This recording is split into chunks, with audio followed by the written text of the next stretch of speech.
சிலுவை பயணம் நாள் 28. தொழுது கொள்வோம். கர்த்தருடைய சமூகத்தில் நம்மை தாழ்த்துதலே தொழுகையின் அர்த்தம். பாவத்தை உணர்தலும் மனந்திரும்புதலும் புதுப்பித்தலும் இல்லையேல் நீங்கள் போகும் சபை வெறும் பதிர்தான். தொழுகை இறை உறவை பலப்படுத்தும், நம் பயத்தை பலவீனப்படுத்தும். எத்தனை முறையும் எந்த இடத்திலும் தொழுது கொள்ளலாம். ஆனால் அது ஆவியோடும் உண்மையோடும் இருக்க வேண்டும்.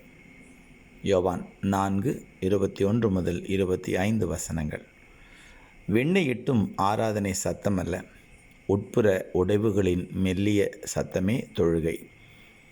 இவன் இவள் கிறிஸ்துவை தொழுது கொள்ளுகிறவர்கள் என்பதை சமுதாயம் நம் சாட்சியில் காணாதவரை நம் தொழுகை போலியே. நம் மனம் கிறிஸ்துவோடு இணையக்கூடிய எவ்விடமும் தொழுகைக்கு ஏற்ற இடம். அது காடு, மலை, தனிமை எதுவானாலும். நன்றி.